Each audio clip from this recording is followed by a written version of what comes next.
Good morning students. तो आज हम लोग अपने ऑनलाइन क्लास में हिस्ट्री के चैप्टर 5 को डिस्कस करेंगे। जैसा कि आप सभी को पता है कि हम हिस्ट्री के क्लास 5 को क्लास में भी पढ़ रहे हैं और आज हम लोग उसको ऑनलाइन भी शुरू किए हुए हैं। चैप्टर का नाम है the rise of an empire. आप लोग इस चैप्टर को क्लास में अच्छे से पढ़ चुके हैं, लेकिन आज हम लोग इसको नोट्स के माध्यम से थोड़ा इसको और डीपली देखेंगे। और हमने एक नोट्स तैयार किया है, इस नोट्स को आप लोगों को लिख भी लेना है अच्छे से, और हम लोग शुरू करते हैं। तो सबसे पहला जो हमारा टॉपिक था वो था व्हाट इज एन एम्पायर। ये हमारा जो एम्पायर वर्ड है ना, ये एम्पायर ये क्या है, एम्पायर से हम लोग क्या समझते हैं। जैसा कि हमने बताया था कि एम्पायर जो है, ये जो एम्पायर जो है ये किस वर्ड से आया है, तो ये लैटिन का एक वर्ड है, लैटिन का एक वर्ड है जिसका नाम है इम्पेरियम। इम्पेरियम इसी शब्द से एम्पायर की उत्पत्ति हुई है। एम्पायर जो है उसकी उत्पत्ति किससे हुई है, इम्पेरियम वर्ड से, जिसका मतलब होता है सुप्रीम पावर। हमने बताया था कि सुप्रीम पावर का मतलब होता है जिसके पास सर्वोच्च शक्तियाँ हो, जिसके पास क्या हो, सर्वोच्च शक्ति हो, जो ऑल इन वन हो, जो क्या हो, ऑल इन वन हो, मतलब सब एक ही इसमें हो।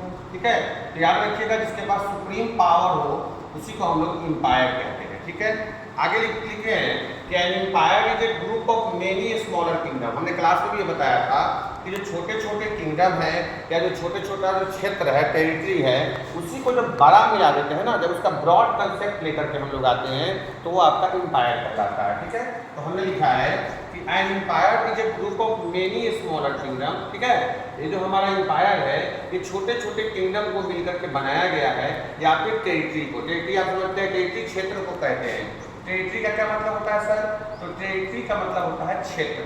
टेरिटरी हम लोग क्षेत्र को कहते हैं, तो ये क्षेत्र को मिला करके बना हुआ है। ठीक है, बहुत सारे क्षेत्र मिल करके और तब जाकर के आपको किसका निर्माण हुआ है, तब जाकर के एम्पायर का निर्माण हुआ है। Rule by one powerful ruler, और इसमें एक रूलर होता है पावरफुल, एक ही रूलर होता है। जैसा कि हमने बताया भी था आपको कि मान लीजिए पूरा एक एम्पायर है, तो इस एम्पायर में एक छोटा सा यहाँ किंगडम है, एक छोटा सा यहाँ किंगडम है, एक यहाँ किंगडम है, और एक यहाँ और यहाँ, इस तरह से बहुत सारे किंगडम है, और इन सब किंगडम को मिला करके एक ये बड़ा सा एम्पायर है।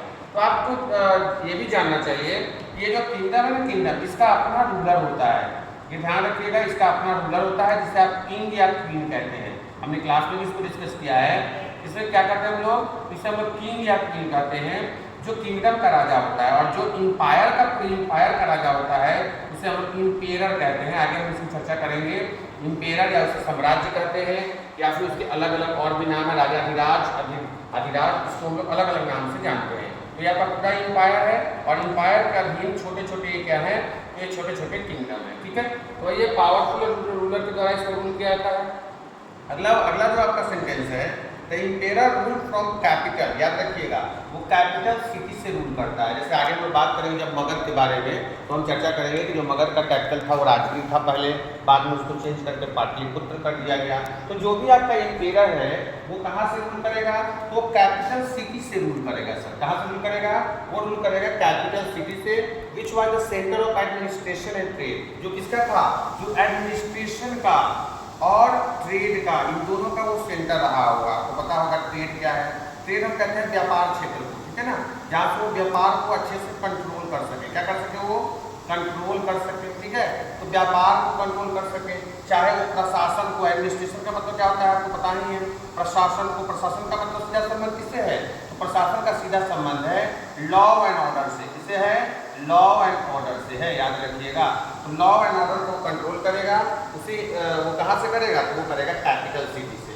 आगे चलते हैं, हम लोग बात करते हैं कि ये जो आपका इम्पेरर है, इम्पेरर इनका एंशिएंट टेक्स्ट में, जो हमारे एंशिएंट टेक्स्ट है संस्कृत वगैरह, या फिर जो हमारा आर्कियोलॉजिकल जो आपका एविडेंस है, वहाँ पे इसको किस किस नाम से और पुकारा गया है, मतलब other name of an emperor, जो कि आपके एंशिएंट टेक्स्ट में दिया गया है। तो सबसे पहला नाम है सम्राट का। ठीक है, सम्राट का जो पहला नाम है, ये सम्राट को हम इंग्लिश में सुप्रीम रूलर कहते हैं। जैसा कि हमने बताया है कि ये सुप्रीम पावर है, तो सुप्रीम रूलर भी है। ठीक है, इन्हीं का दूसरा नाम है अधिराजा। क्या नाम है, अधिराजा, जिसे हम लोग ओवरलॉर्ड कहते हैं। अधिराजा याद रखिएगा, अधिराजा जिसको ओवरलॉर्ड कहते हैं। और एक और वर्ड इसके लिए आया है राजाधिराजा। क्या नाम है इसका, राजाधिराजा। राजाधिराजा मतलब होता है राजाओं का राजा, यानी किंग ऑफ किंग्स। क्या बोलेंगे इसको, किंग ऑफ किंग्स यानी राजाओं का राजा, जिसको हम लोग राजा की राज कहेंगे। ठीक है, तो ये 3 नाम है, या 3 कहिए या फिर ये 3 से 3 और मिलाकर के जो इंग्लिश के नाम है ये 6 नाम। तो इसको अलग अलग एंशिएंट टेक्स्ट में अलग अलग नाम से इसको पुकारा गया है। आगे चलते हैं और बात करते हैं कि फीचर्स ऑफ एन एम्पायर क्या है। क्या हमारा जो एम्पायर होगा उसकी विशेषताएं क्या होंगी, उसका फीचर्स क्या होगा। एक अच्छा अगर एम्पायर है तो वो कैसे पता करेंगे हम कि अच्छे एम्पायर की क्या क्या प्रॉपर्टीज है या फिर क्या क्या उसका कैरेक्टरिस्टिक है। तो हम बात करेंगे आपके एक अच्छा एम्पायर होने के लिए आपके पास क्या क्या होना जरूरी है। तो सबसे पहला जो जरूरी है वो है आपके पास स्ट्रॉन्ग आर्मी। सभी को पता है कि अगर आर्मी ना होगा तो क्या ये कंकर कर पाएंगे, नहीं कर पाएंगे।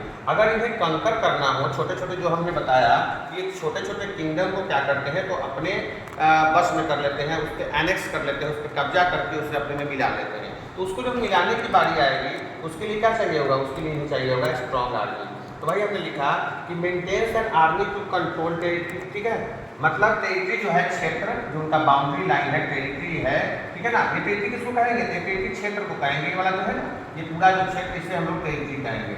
तो अगर हमें टेरिटरी को कंट्रोल करना है तो उन्हें आर्मी रखनी होगी। क्या रखनी होगी, आर्मी रखनी होगी। दूसरा है protect the empire from enemy. बिल्कुल, ये भी बहुत इंपॉर्टेंट फीचर है।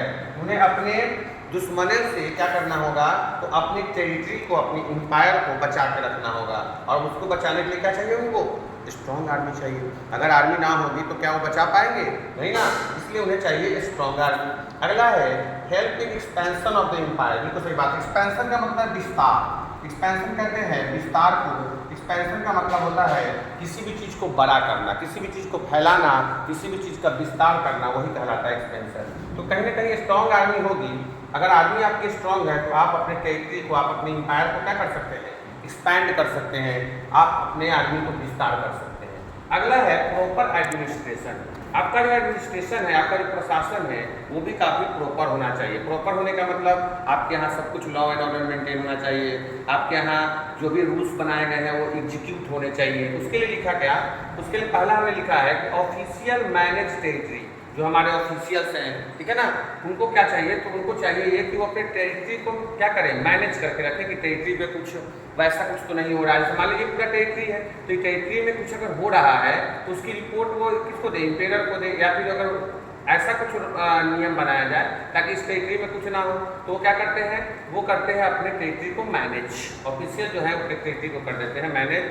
अगला है collect taxes and maintain law and order. बिल्कुल सही बात है। अगर एक अच्छा एडमिनिस्ट्रेशन है तो उसे अपने लॉ एंड ऑर्डर को मेंटेन करना होगा। और आपको पता है कि स्ट्रॉन्ग आर्मी है, स्ट्रॉन्ग आर्मी को चलाने के लिए क्या चाहिए होगा, पैसा चाहिए होगा। और पैसा कहाँ आएगा, उन्हें कहाँ से आएगा, तो टैक्स से आएगा। ठीक है, उनका काम है टैक्स को कलेक्ट करना और लॉ एंड ऑर्डर को मेंटेन करना। अगला है लॉ एंड ट्रेड, कानून बनाना, और कानून बनाने के साथ साथ ट्रेड को भी रेगुलेट करना। ये भी कहीं ना कहीं किसका काम है, ये भी कहीं ना कहीं अच्छे एम्पायर का काम है, अच्छे इंपेरर का काम है।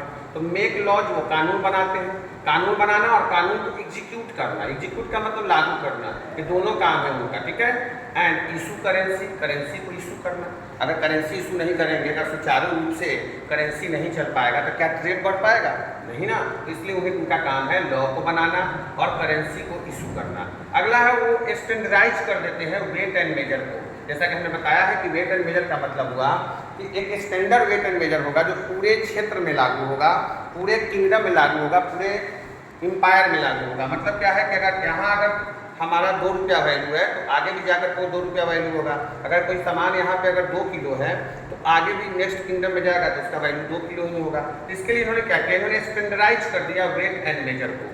इसको स्टैंडर्डाइज कर दिया तो वेट एंड मेजर, याद रखिएगा। मेजर का मतलब होता है नापने तौलने वाली कोई वस्तु।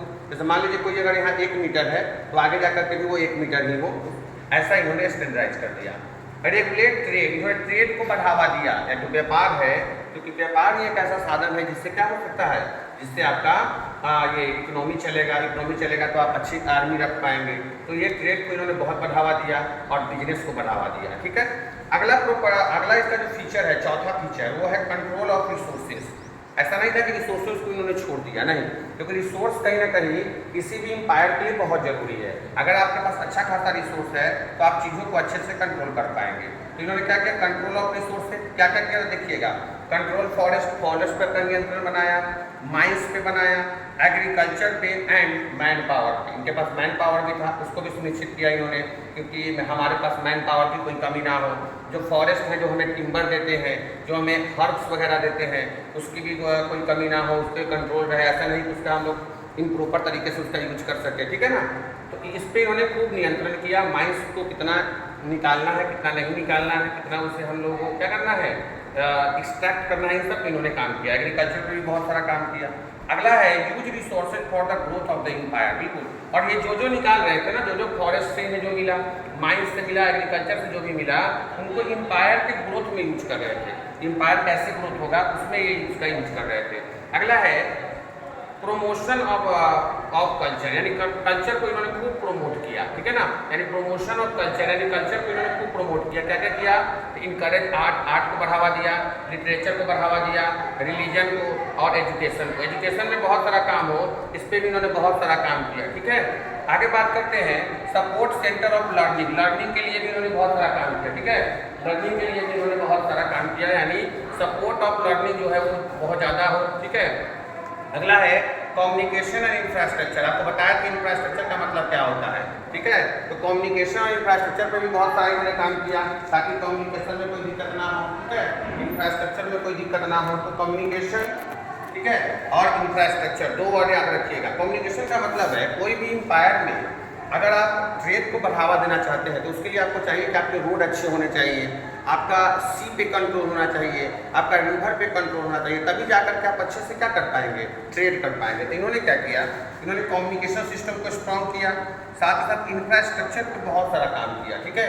इंफ्रास्ट्रक्चर में जो भी मूलभूत सुविधाएं हैं, जो भी आधारभूत संरचनाएं हैं, उनसे कोई दिक्कत ना हो, उनसे कोई परेशानी ना हो, इस पर इन्होंने खूब काम किया। और क्या क्या किया, तो बिल्ड रोड्स, यानी रोड बनवाए उन्होंने, और उसका सी नेविगेशन पे भी खूब ध्यान दिया, क्योंकि आपको पता है कि ज़्यादातर आप जो रिसोर्सेज हैं वो हमें सी से मिलते हैं, ठीक है, समुद्र से या रिवर से मिलते हैं। तो इन्होंने इसमें भी काम किया, बहुत सारे शिप्स वगैरह बनवाए, शिप्स वगैरह, ठीक है, शिप्स, ताकि वो अच्छे से नेविगेट कर सके सी को, ठीक है। लास्ट है इम्प्रूव ट्रेड।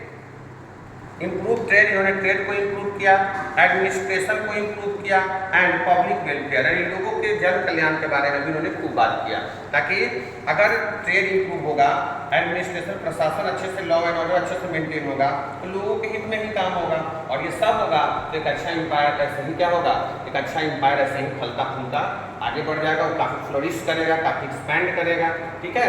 तो आज हम लोग ये पूरा फीचर देख रहे हैं किसका, एम्पायर का। एम्पायर के क्या क्या विशेषताएं होनी चाहिए, क्या क्या उसके फीचर्स होने चाहिए। कल की वीडियो में हम लोग आगे इस क्लास को आगे बढ़ेंगे, और आप लोगों को ये करना है कि आप लोग इसका जो प्रॉपर नोट्स हमने लिखा है, इस नोट्स को पॉज करके अच्छे से और इसको लिख लेना है, और क्लास में इसको हम लोग चेक कर लेंगे अच्छे से कि कौन नोट्स किया है। क्योंकि क्लास में हम लोग नोट्स वगैरह नहीं करेंगे, हम नोट्स हमारा यही प्रॉपर वीडियो के माध्यम से चलेगा, और यहीं से हम लोग अच्छे से इसको एक्सप्लेन भी करेंगे। तो चलिए इस वीडियो को देखिएगा अच्छे से, और अच्छे से समझिएगा, और पूरा कॉपी में इसको अच्छे से आप ये नोट्स के रूप में इसको लिख लीजिएगा। चलिए, बहुत बहुत धन्यवाद, थैंक यू वेरी मच।